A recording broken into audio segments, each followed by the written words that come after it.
Boa noite a todos, boa noite, Petit. Boa noite, Geva. É uma satisfação poder me reencontrar com você depois de alguns anos afastado, para que a gente possa fazer uma homenagem à Dona Irene Granke, muito merecida, uma senhora que nos ensinou a fazer ufologia. Eu me lembro quando eu era adolescente, e você também, um pouquinho mais velho do que eu, mas a gente aprendia com ela na casa dela, no Leme, no Rio de Janeiro, a fazer ufologia. Foi fascinante essa experiência. Geva, olha, dizer para você, né, o que eu já disse pessoalmente, mas agora publicamente, que é uma honra estarmos aqui reunidos nessa oportunidade, e eu tenho certeza, eu diria até inspirados pela nossa grande matriarca, a matriarca da ufologia brasileira, a professora Irene Granke, e realmente ela, tanto em relação a você quanto em relação à minha pessoa, nós tivemos esse privilégio, que eu considero, não poderia falar de outra maneira, de termos tido tanta atenção da parte dela dentro desse processo que foi o nosso iniciar na questão ufológica. Ela foi a nossa grande mãe cósmica, a nossa grande mãe ufológica, e aprendemos realmente muito com ela, inclusive dentro dos aspectos ligados à seriedade, né, não só a nível de conhecimentos, é claro, a seriedade que o assunto deve ser tratado. A gente não pode brincar de fazer ufologia, temos que fazer ufologia de fato, e o aspecto da ética também, que sem ele nada pode ser mantido na nossa área. Então, realmente é uma honra para mim estarmos aqui hoje, reunidos com todos esses que estão nos assistindo a partir de agora, tendo você ao meu lado dentro desse processo de homenagem. É uma satisfação para mim também, uma alegria muito grande de poder me reunir com você depois desses anos todos, para que a gente possa fazer essa homenagem à Dona Irene. E eu diria até que Dona Irene, ela era de uma seriedade tão grande em que ela não deixava a gente brincar com ufologia. Era sério. O papo dela era sério. Tanto é que ela era respeitada em todo o mundo.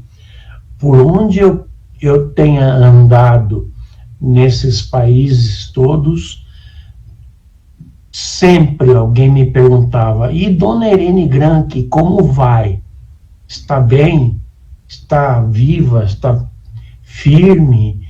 Está produtiva? Falei, sim, firme, produtiva, vivíssima, né?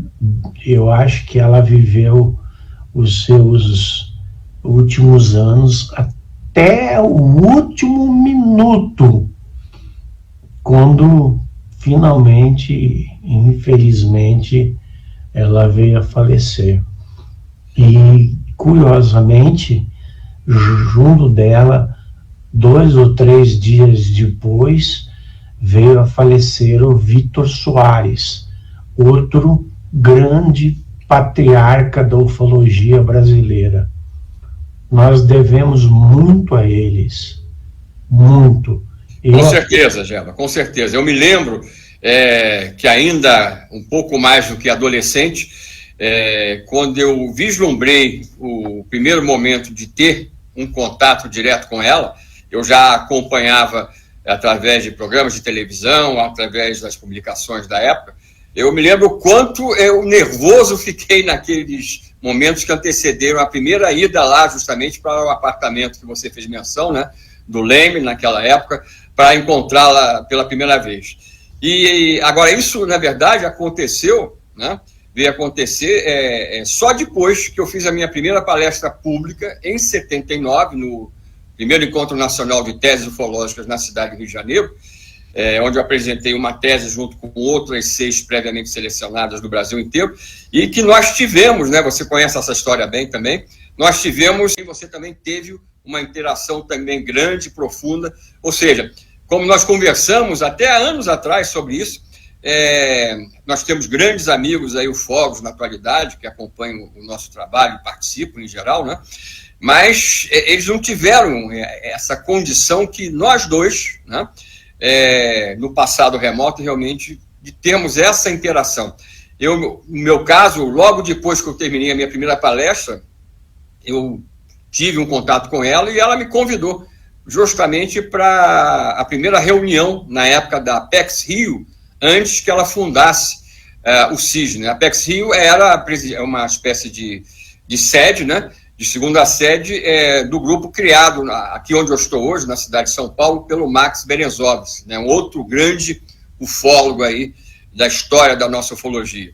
E aí, a partir daquele momento, eu passei, logo depois desse evento, a interagir com ela, a fazer parte do seu grupo. E nós acabamos já no ano de 81, você se lembra disso também, mediante um convite do também saudoso hoje Paulo Fernando Cronenberg. Nós nos conhecemos em 81, num evento também realizado pelo próprio Cronenberg na cidade de Petrópolis, né? Foi lá que nós tivemos o primeiro contato nosso, né? E a partir daquele momento, a nossa vida foi estarmos juntos, realizando, nós dois conjuntamente, às vezes você separado, às vezes eu, mas com outros membros também da comunidade séria ufológica progressivamente, tudo aquilo que a própria revista UFO, né, tendo à frente esse irmão que hoje está aqui comigo, no caso você, é claro, liderava e foi capaz justamente de gerenciar para a criação de processos que nós já falamos muitas vezes, né? Os mais jovens às vezes não podem até não ter essa perspectiva, né? Mas todos aqueles que acompanham a ufologia já há um determinado tempo em relação ao passado, sabem que tudo de importante que foi criado na ufologia brasileira após justamente aqueles nossos mentores, como o General Uchoa, como a professora Irene, deixarem, vamos dizer assim, esse trabalho à frente desse tipo de missão, foi feito, foi conseguido através das iniciativas da revista UFO. Né? Não há como tentar, às vezes, como alguns tentam, fingir que isso tudo não é realidade. Né? O mundo inteiro sabe desse tipo de situação que aconteceu de maneira tão especial no nosso Brasil, que permitiu que esse grupo, do qual eu sempre tive a honra de participar, com você, com Claudeir, com Ramalho, com os outros saudosos já hoje, né? o Beck lá de Brasília, né? Entre outros grandes nomes do passado aí também, conseguimos realizar que ninguém em outros países teve a chance de fazer, eu diria, nem a metade na realidade. Né? E isso tudo, eu tenho certeza, foi feito a partir da inspiração da nossa grande matriarca também. Não tenho a menor dúvida disso. Ela era uma fonte de inspiração constante. E sempre que a gente fraquejava por alguma razão, parecia desistir da nossa missão, ela estava lá, firme e forte, para nos dar apoio para que a gente continuasse o nosso trabalho. E ela era uma fonte de inspiração constante.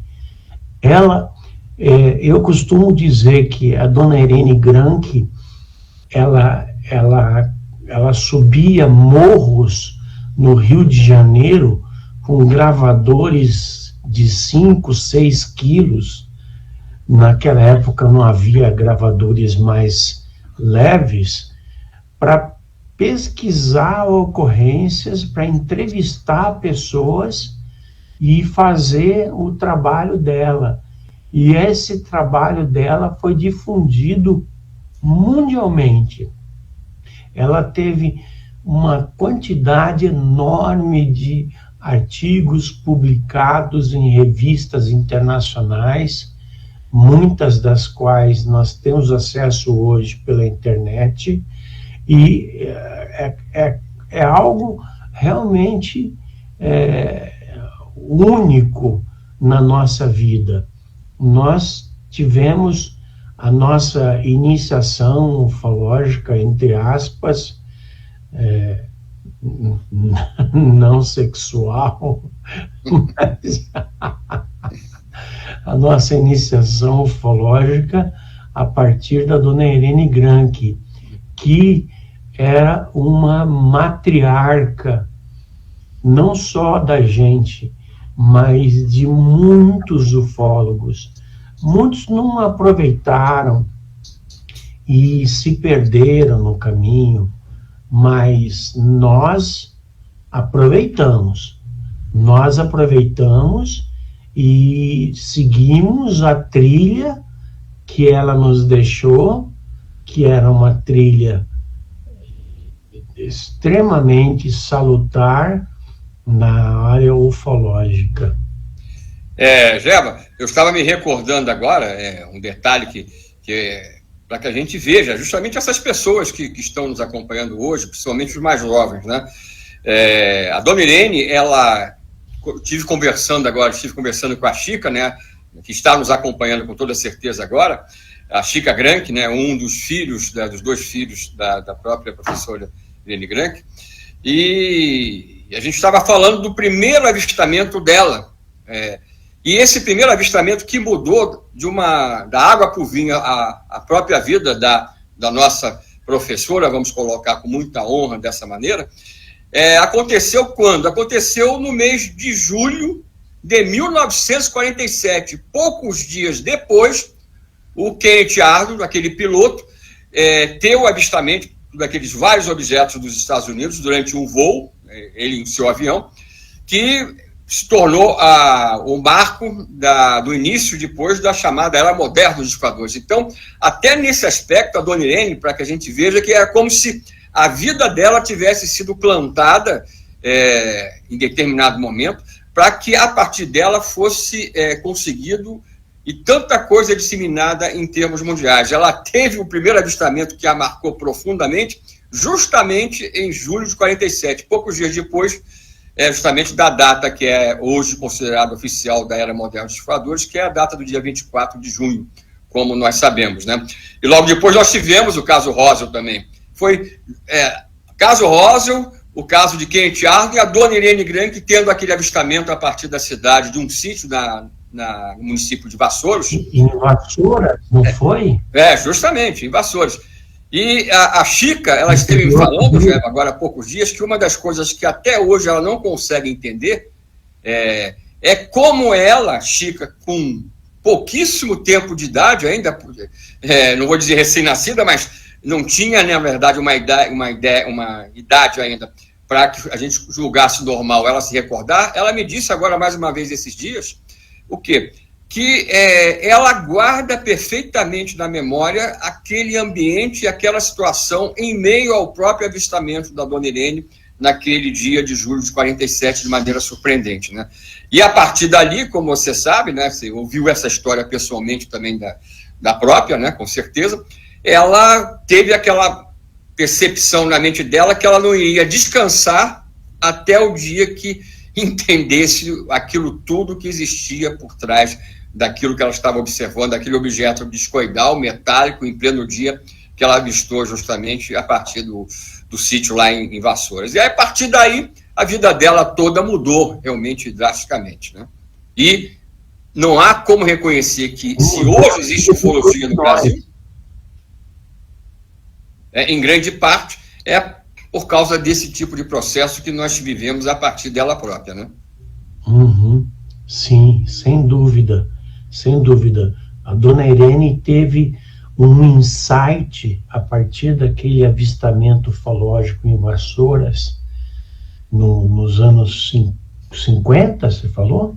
47, julho de 47. Em julho de 47, quando a ufologia engatinhava, a ufologia ainda era uma área muito dissoluta, muito dispar de ufologia. E foi aí que dona Irene Granke partiu para tentar entender o que era aquele objeto que ela viu e que ela registrou e que aquilo marcou na vida dela. E aquilo marcou na vida dela de tal maneira que ela nunca mais deixou de pesquisar, de analisar, de trabalhar com essa questão ufológica. E nisso ela fez uma mudança muito grande nas nossas vidas, que fomos tocados por essa visão que ela teve, por esse avistamento que ela teve, como ainda era adolescente. Ela ainda era adolescente quando ela teve esse avistamento.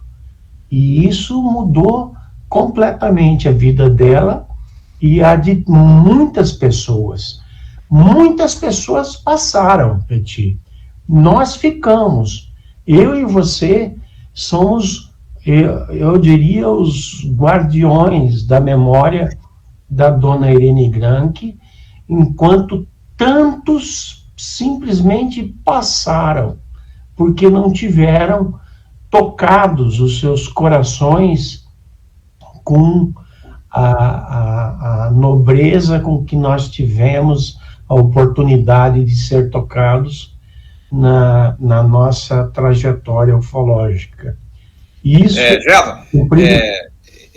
isso eu nunca cheguei a comentar com você, tá? Pelo menos na minha memória, porque não é uma coisa ligada ao aspecto ufológico do meu envolvimento, dessa atenção toda que a dona Irene tinha comigo e com você. E eu sei que também com outras pessoas também que passavam lá pelos grupos dela, né? Mas o que eu quero dizer é o seguinte, depois dessa fase inicial de contato com ela, tá? Eu descobri pela própria Chica, depois me revelou, né, a Chica Granke, a sua filha, que ela e realmente, aí eu fiquei até surpreso. Eu falei para a Chica, pô, eu não soube que tinha chegado a esse ponto aí, né? Porque a minha mãe também hoje já saudosa também há muitos anos, ela nunca chegou a me colocar essa preocupação que era dividida pelas minhas duas mães, na verdade, né? Essa preocupação aí com os problemas que eu estava tendo nessa área aí, né? Então, até nesse nível, a gente acabou descobrindo que houve essa interação, essa preocupação dessa nossa grande mãe, realmente, né? Que nós tivemos o prazer de sermos alvos, né? Eu tive o privilégio, né? Como você também, acho que você deve se lembrar disso, com toda certeza. Por exemplo, nos primeiros anos da nossa, vamos chamar, carreira ufológica pública, de sermos convidados por ela para participar de um evento num grande shopping da cidade do Rio de Janeiro, o Barra Shopping, se não me falha a memória. Shopping.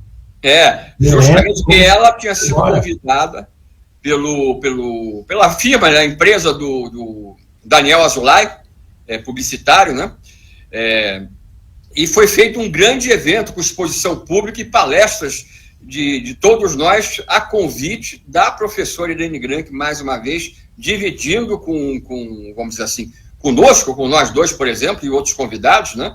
Mas nós dois éramos mais novos, com toda certeza, ali presentes, como conferencistas, justamente convidados pela nossa grande matriarca. São histórias que as pessoas certamente nunca ouviram falar, que estão hoje tendo contato, que mostram essa riqueza e esse desejo que ela tinha de compartilhar as oportunidades para que nós atuássemos, às vezes, e muitas vezes, junto a ela, dentro do trabalho que previamente ela desenvolvia com tanto mérito, infelizmente, uma data não feliz, que ligada ao seu próprio falecimento, em 2010, e você lembra daquela história, né, nesse artigo, dentro de um táxi, né, com ela, e como ela buscava saber já do taxista se ele tinha tido alguma experiência. Ela buscava sempre informação, dividia aquela possibilidade de interação em relação ao assunto. Lembra disso, Geva? Eu lembro disso, eu estava dentro desse táxi.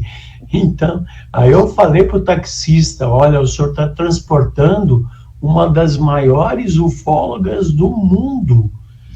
Uma pessoa que é a mais conhecedora desse tema dentro do nosso país. E o taxista ficou assim, assustada, falou, nossa, tudo isso? Eu falei, tudo isso mesmo, e mais do que isso ainda, né? Agora, você mencionou a Chica, né?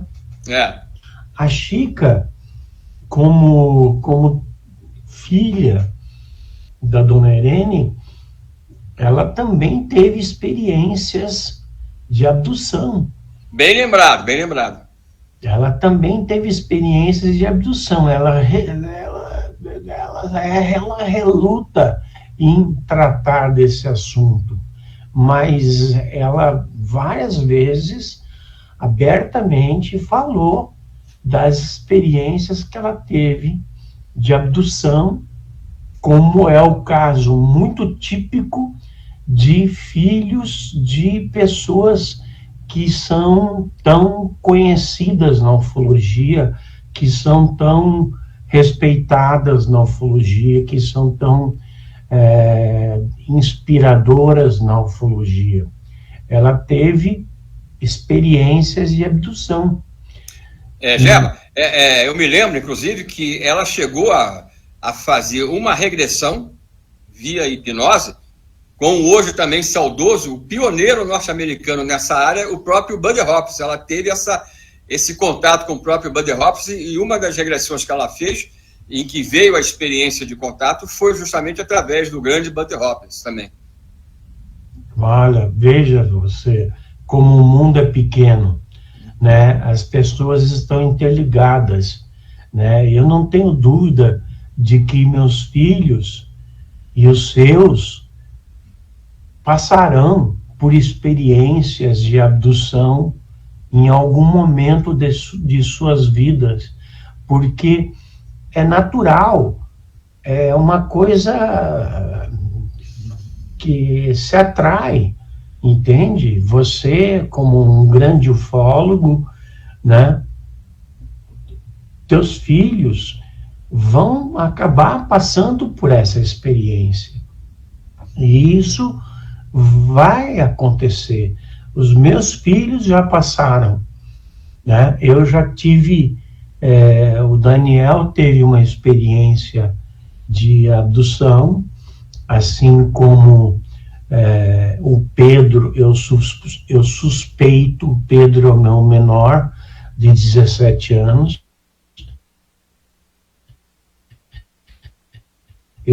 de abdução. Isso ainda está para ser confirmado via hipnose regressiva. Agora, cada vez menos nós temos hipnólogos preparados para fazer isso. A Gilda já está cansada, vamos dizer assim, de fazer as hipnoses, e estão surgindo novas pessoas no nosso meio que podem fazer hipnoses regressivas e confirmar as experiências dos nossos filhos. A minha própria filha, né? Eu já relatei isso até num dos meus livros, né, do passado. Ela teve, na fase de criança mesmo, uma sucessão de ocorrências noturnas, né, que chegaram até através de minha própria Gilda Moura, psicóloga, nossa amiga, né, conjuntamente falando, e havia esse tipo de interação visível na fase, vamos dizer assim, de infância da minha filha, né. E outra coisa, a Cris aqui do meu lado, ela acabou de confirmar que a Chica está nos assistindo, que inclusive ao ouvi-lo falar justamente, e também a minha pessoa, dessas experiências dela, ela no próprio chat aqui da live confirmou justamente essas ocorrências aqui. Ela está realmente nos acompanhando. Quem mais? Ela está dizendo que fez 2 regressões, já. Ela fez uma com a Gilda Moura e outra com o Buddy Hopkins, que eu já tinha falado. Uhum. Veja, é uma coisa que parece natural para quem, como nós, somos inteiramente dedicados a esse assunto. Nós não somos parcialmente, nós não somos levianamente dedicados a esse assunto. Nós somos integralmente dedicados a esse assunto. Então, não só nós podemos ter episódios de abdução, mas nossos filhos também.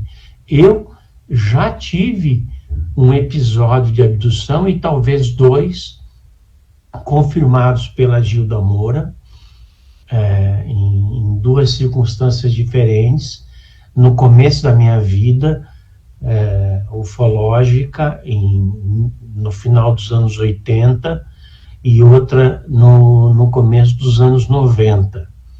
Então, isso pode acontecer conosco.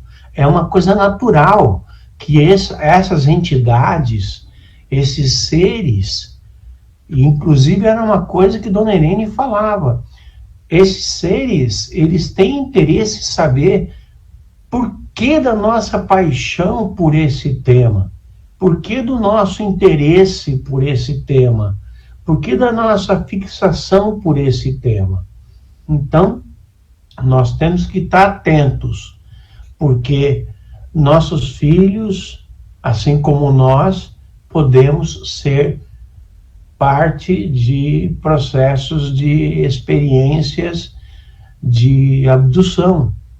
Gela, eu dentro da parte das nossas investigações de décadas lá na Serra da Beleza, desde 82, principalmente quando eu comecei a obter aquelas fotografias, que até você levou algumas para o exterior, eu me lembro, alguma das suas primeiras viagens à Europa. Várias delas. Quando essas fotos começaram a ser batidas, pessoalmente por mim, eu percebia que havia uma interação, uma ligação mental de quem estava por trás daqueles fenômenos com a minha pessoa, porque às vezes eram fotos todas batidas com exposição prolongada, ou seja, a chapa ficava exposta vários segundos para que a gente pudesse ter pontos de referência e registrar as trajetórias dos UFOs lá na Serra. E o que acontecia? Às vezes, quando eu apertava o obturador, o disparador, melhor dizendo, da câmera, o objeto que estava passando na horizontal, de repente subia, descia, alterava a brilho, ou seja, havia uma interação direta nesse sentido, que deixava claro que eles não estavam ali sem saber quem estava ali e para que finalidade, por exemplo. Há esse tipo realmente de interação. Isso que você falou, que envolve alguns, pelo menos, dos principais investigadores, mesmo que nós não sejamos reconhecidos ou conhecidos como pessoas contatadas, vamos colocar dessa maneira, isso é uma coisa que você sabe, você mesmo já se pronunciou várias vezes no passado, acontece. Nós não fizemos ou fazemos o que hoje nos dedicamos simplesmente por acaso, porque a gente tirou da cabeça, vamos ser ufólogos, vamos ser pesquisador. A gente já nasceu, eu não tenho a menor dúvida, com esse tipo de objetivo ali impresso para as nossas vidas, para que isso pudesse ser realizado. Eu não tenho a menor dúvida em perceber esse tipo de coisa. E revendo alguns escritos que você mesmo publicou, hoje eu vi muita coisa que você publicou sobre a Dona Irene, no passado, na própria UFO, existe uma declaração dela em que ela diz que, na visão dela, nós não estávamos simplesmente recebendo visitas desses seres, mas que havia realmente algo de maior por trás dessa presença. Uma interação, é isso mesmo. Era o que ela defendia. E o que outros ufólogos do mundo, gente também do quilate da Dona Irene Granke, pessoas como você próprio citou, o Bud Hopkins e David Jacobs. John Mack também. Ele veio ao Brasil e teve experiência lá na Amazônia. Pois é. Eles defendiam que havia uma ligação entre nós, ufólogos, e seres extraplanetários que estavam atuando aqui na Terra. Isso, eu não tenho dúvida disso. Eu não tenho dúvida nenhuma. Defendo isso. Eu não falo isso abertamente. Mas hoje eu estou falando. nessa live eu estou falando abertamente que isso é fato, e é um fato inegável.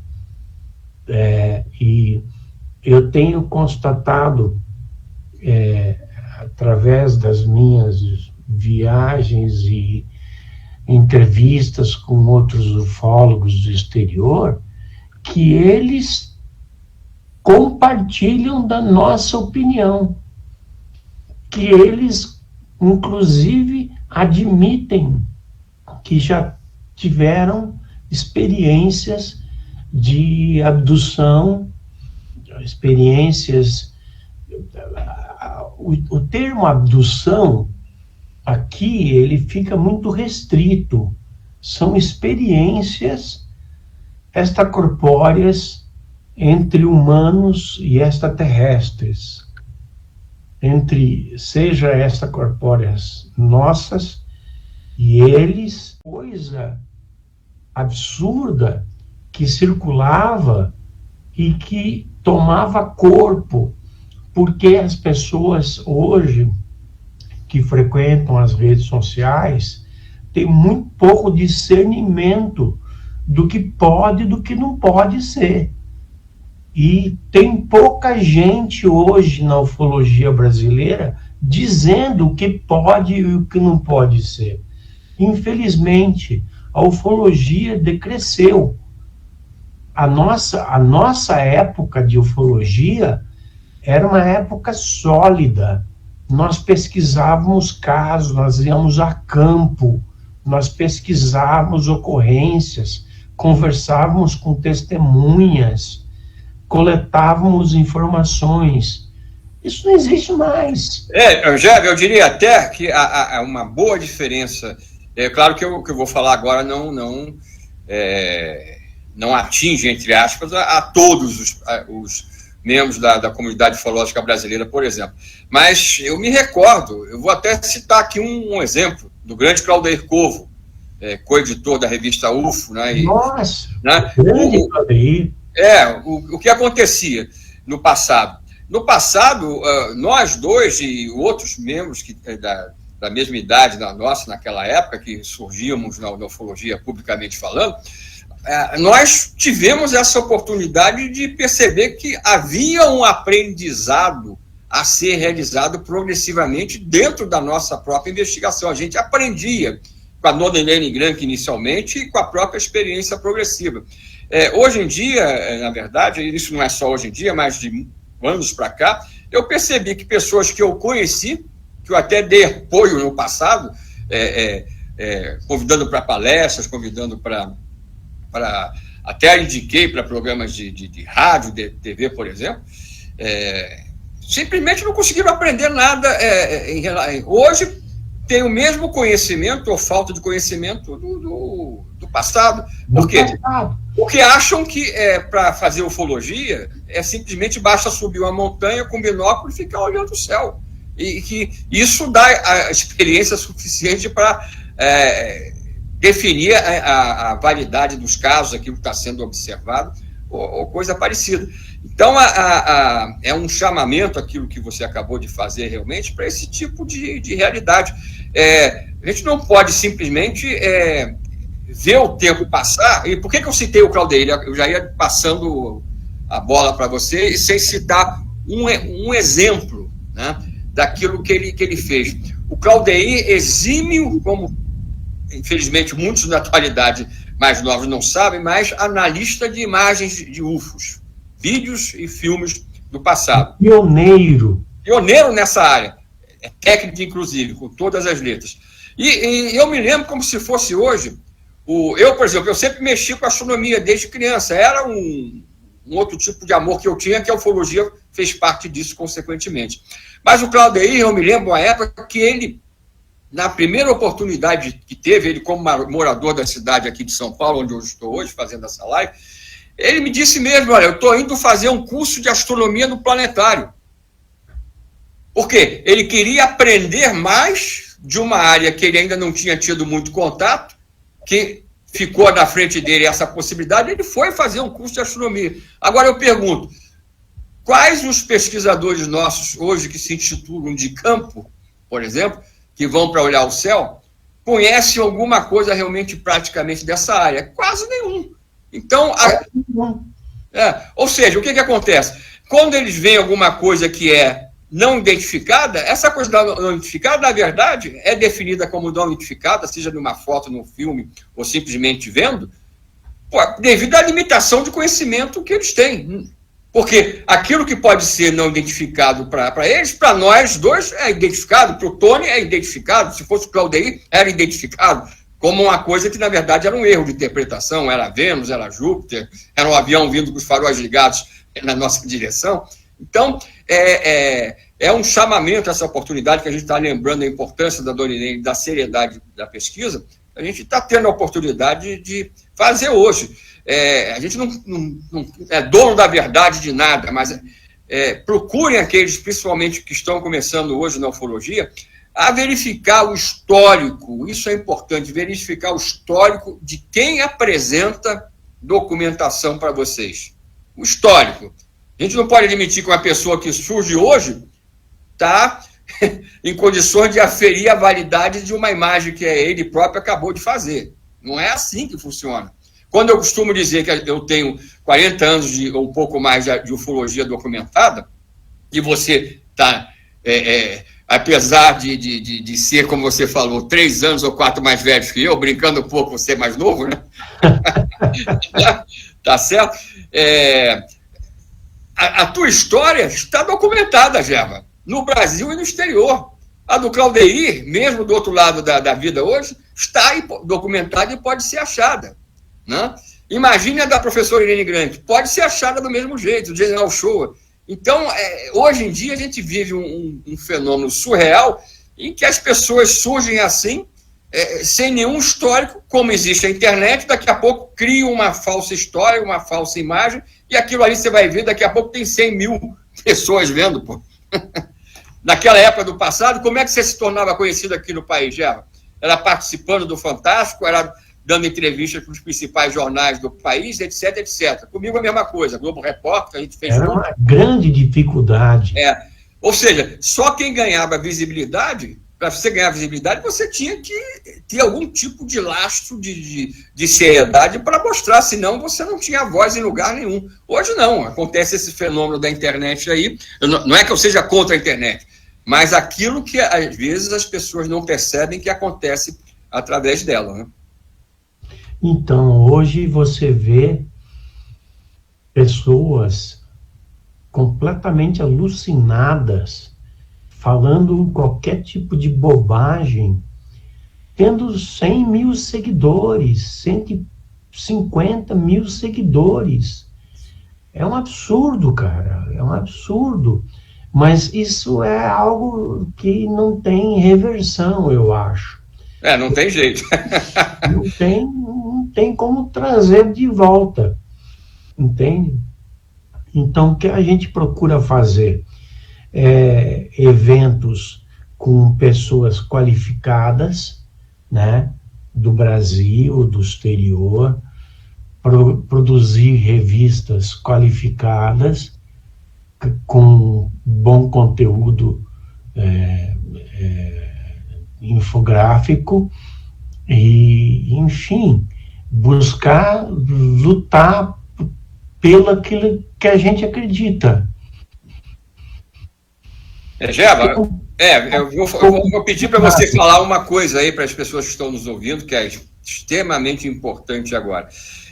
Isso serve de exemplo, né, o que eu vou pedir que você mencione agora, para balizar a diferença de quem brinca de fazer ufologia, finge de fazer ufologia, e faz ufologia, para quem tem realmente responsabilidade reconhecida de maneira objetiva.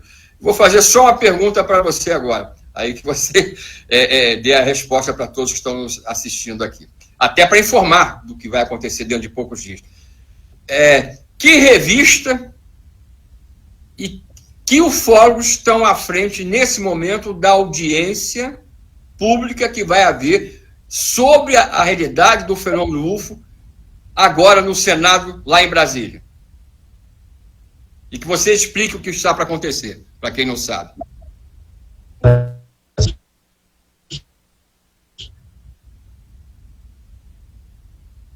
Eu não sei se houve uma falha na minha internet aqui. Tá? Isso vai acontecer no ano que vem. Tem uma página na internet. São 170 lugares no plenário do Senado, tá? Perante senadores, perante deputados, perante autoridades, comandante da aeronáutica, comandantes de algumas corporações militares. Isso é uma coisa inédita, isso nunca aconteceu em lugar nenhum do mundo. E nós estamos fazendo e vamos realizar com bastante vigor. Os ufólogos selecionados são os mais qualificados que nós temos, né? Alguns dos mais qualificados, né? Alguns, infelizmente, não poderão comparecer, mas nós vamos dar uma aula de ufologia de 3, 4 horas de duração no Senado, né?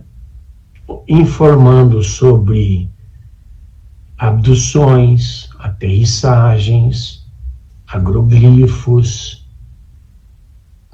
o que o governo americano esconde, o que o governo inglês esconde, enfim, nós vamos fazer um trabalho de primeira qualidade. Isso foi chamado a nós a fazer pelo senador Eduardo Girão. Não fomos nós que fomos até o Senado. Foi o senador que veio até nós e disse que queria realizar esse trabalho. E isso foi no ano passado. E nós colocamos em andamento uma estrutura para fazer isso funcionar. Cada ufólogo vai ter entre 20 e 30 minutos. Os internacionais vão ter 30 minutos.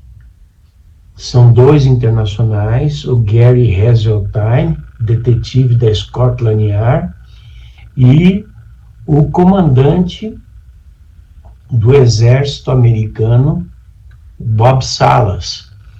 Então, vamos botar para quebrar. Isso vai ser... Bob Salas, inclusive, é aquele que deu inúmeros depoimentos sobre a interferência dos UFOs nas instalações de lançamentos de mísseis balísticos durante a época da Guerra Fria.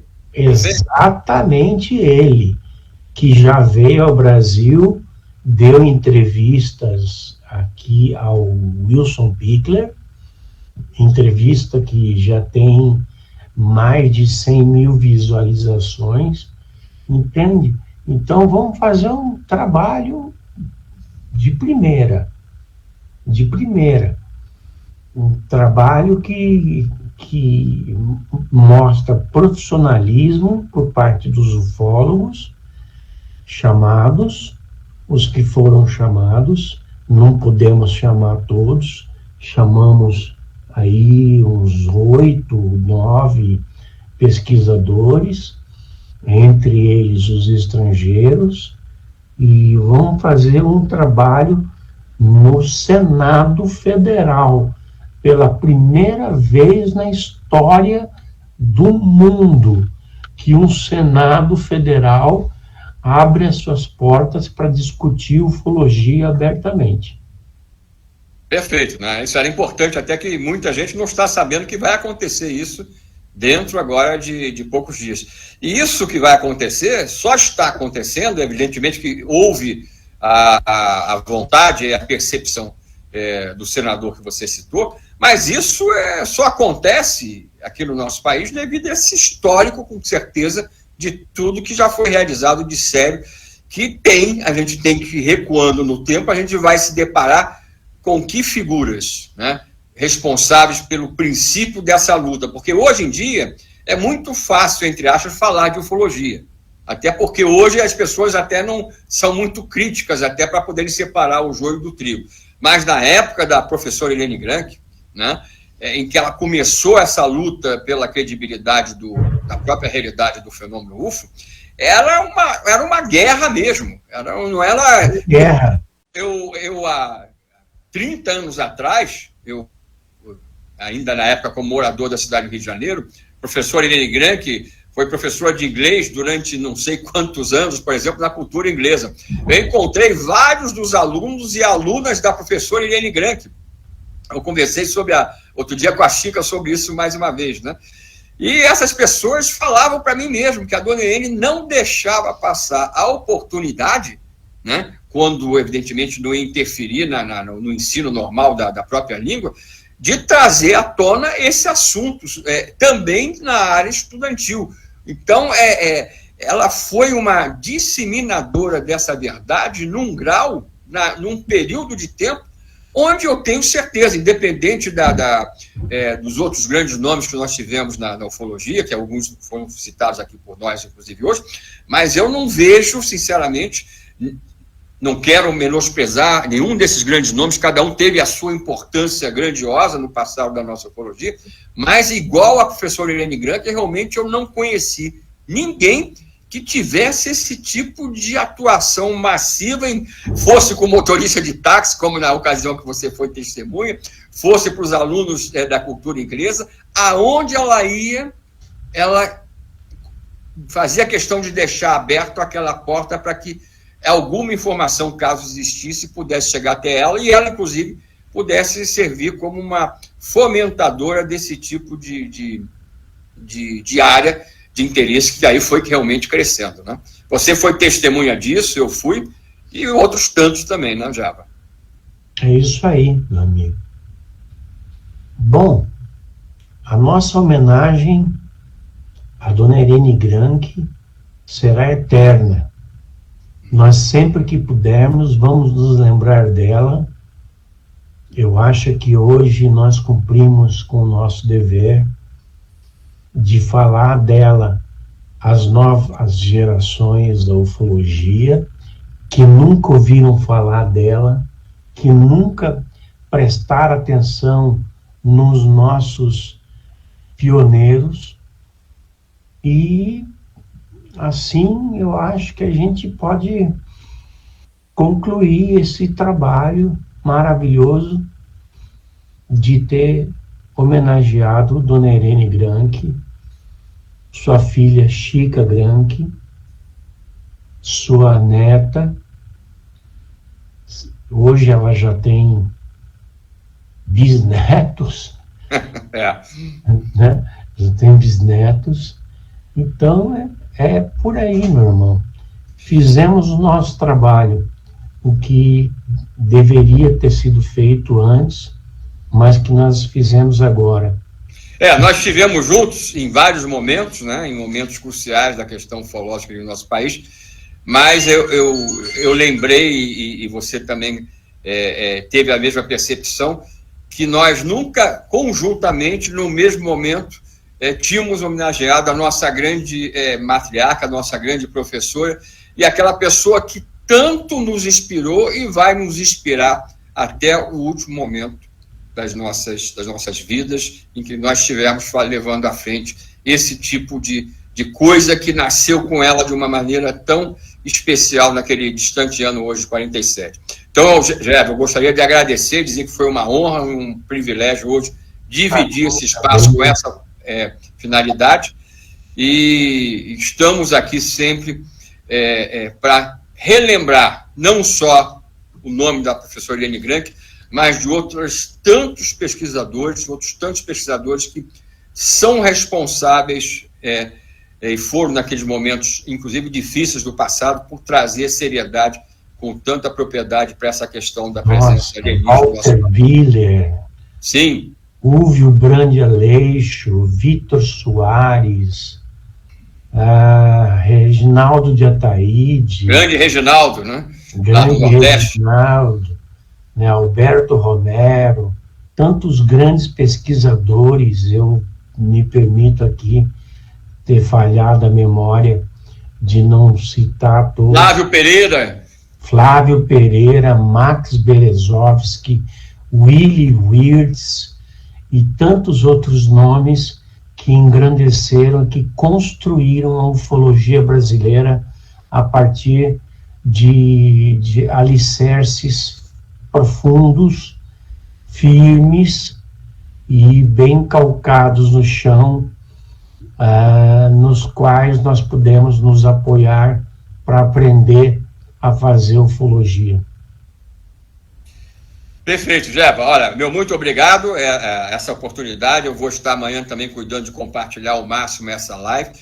E a Cris aqui do meu lado já está fazendo isso também, né? E vamos em frente e parabéns. Eu sei o quanto esse momento lá do Senado tem o seu dedo falando claramente para que fosse realmente, após a procura do próprio senador, da revista UFO, da sua pessoa, que isso se transforme realmente em mais um momento da história tão marcante da ufologia brasileira. Esse é o primeiro. Tem sido tão responsável por isso. Muitos outros. E eu quero você nos próximos. Vai ser um grande prazer. Somos irmãos, estamos aqui, e até para desespero de alguns, brincando um pouco. Tá bom, meu irmão. Um grande abraço para você e para a Cris. Um grande abraço e abraço a todos que estão nos acompanhando hoje aqui. E procurem realmente procurar saber mais da história da nossa ufologia, para vocês perceberem, terem a ideia realmente do quanto nós devemos ser agradecidos ao passado que nós vivenciamos. É isso mesmo. Muito obrigado pelo privilégio de compartilhar esses momentos com você, meu irmão. Um grande abraço. Outro para você, já. Obrigadão.